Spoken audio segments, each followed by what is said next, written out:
What's happening, everyone? The weekend is finally upon us, so I thought I would come along and kind of sneak another video in and around work. I'm doing something slightly different today, at least for this channel. So I do actually do kind of single album reviews over on my Instagram page, for example, where I do little blurbs here and there. But I haven't actually done one on this channel. So I thought I would kind of pick one focal album and go into detail on what I think of it. The album came out yesterday, and I mean, if you didn't see the title, I will kind of go into what that's going to be in a second. But first of all, what we've got going on in the background, I keep fucking up with this jewel case.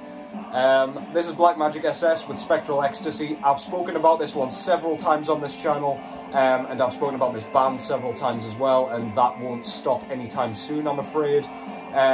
This is their second full-length album. I'll not go into too much detail because A, you can hear it in the background, and B, as I say, I've explained all this.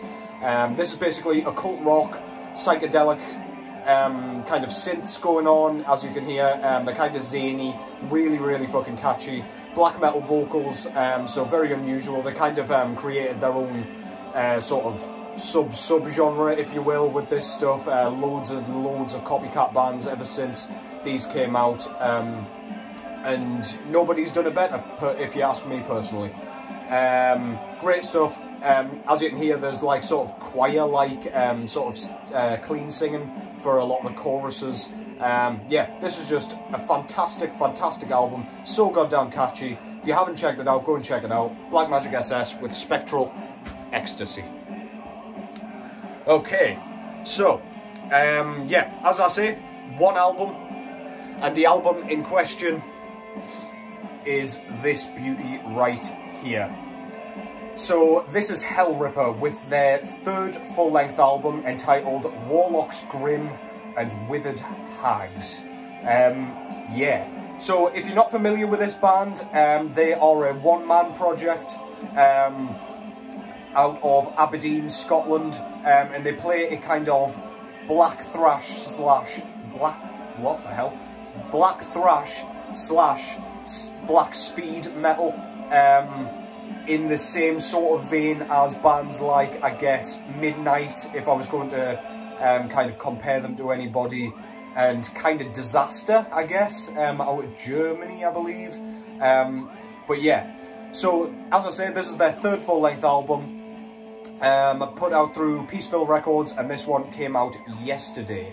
Yeah, so let's just get straight into it. So I'm not actually going to go like track by track through this thing. I will just talk about the album on the whole, what you can kind of expect when you're approaching this thing. And yeah, we'll see how it goes. I will probably give it a rating, just kind of off the top of my head at the end, out of 10. But yeah, I guess I'll just do that off the cuff, with kind of how I feel about it, and try and kind of eliminate all biases, or biases.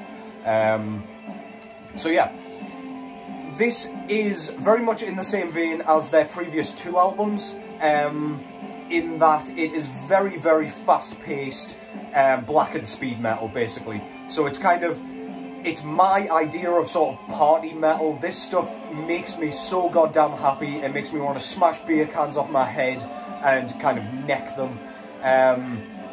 This is a sort of, it's just so punchy. It's just written to make you headbang. It's written for kind of a live setting. It's written to kind of make you scrunch your face up and just have a great fucking time. The album itself is incredibly high tempo, so I'll just go straight into kind of the drumming on this thing first of all. And by the way, it's insane that one guy, he's called James McBain, I believe. I don't know how you can be so technically proficient with so many different instruments. The guy is an absolute machine. You would expect kind of one or two of the components maybe to be a bit lackluster. However, the drumming is as good as his guitar work, is as good as his kind of vocal work. The drumming, it's very kind of speed metal inspired, as you might expect. So think bands like Motorhead, I guess. I'm not kind of massively into speed metal, so I can't really give you any kind of examples, but if you want the most bare bones kind of example, there you go, or even Venom, I guess. But it's kind of ramped up to 100. The speed is unbelievable that he kind of maintains through a lot of this album. There are lots of tempo shifts and things, and lots of kind of interesting fills. There's nothing boring going on. He's not just playing for it to function as like the foundation of the record. It is very much a kind of profound drum performance.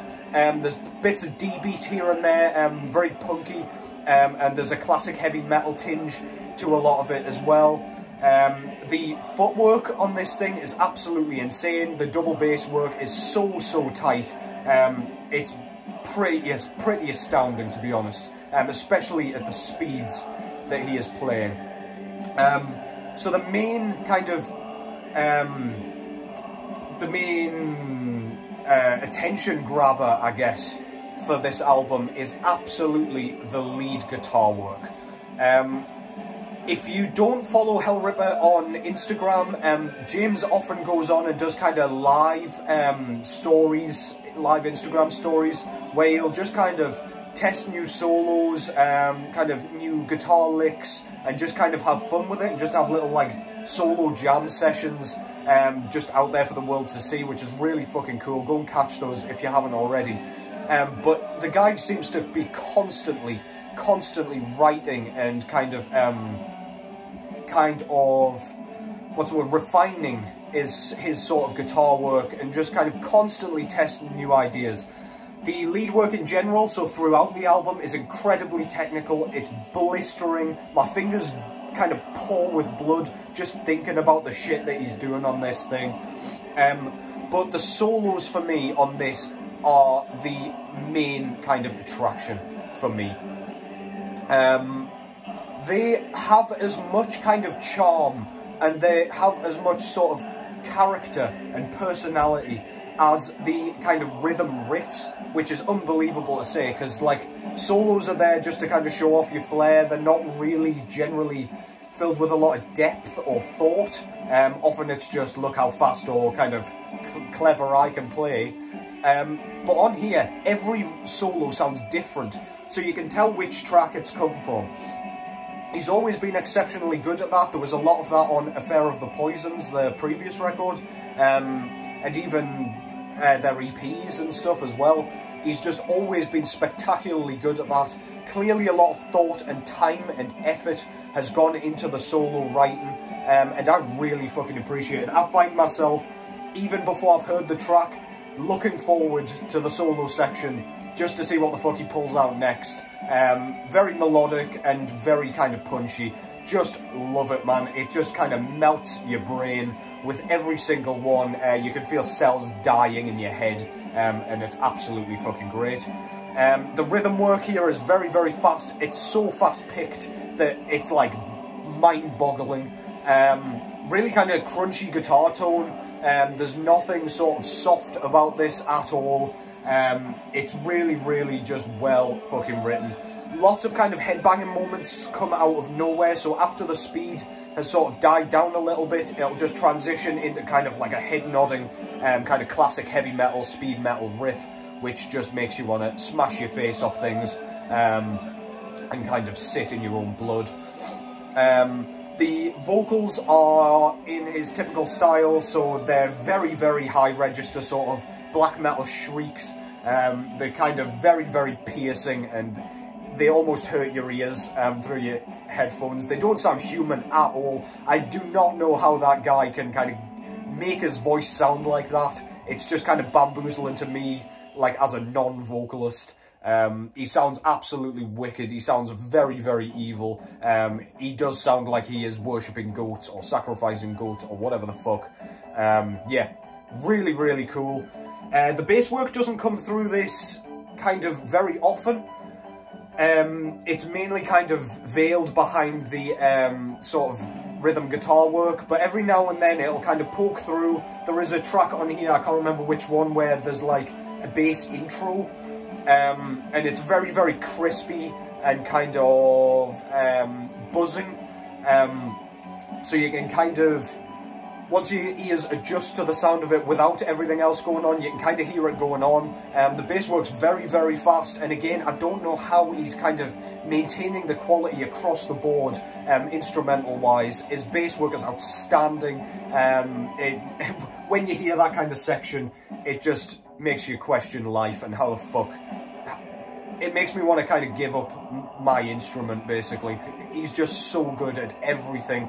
The songwriting's unbelievable, as I say. The fact that he's written all of this, like, by himself is astounding. He's got a live band now, which is excellent. I've seen him live, or I've seen them live once, and I'm hoping to catch them again this year at some point. But yeah, this is pretty much written for the live setting.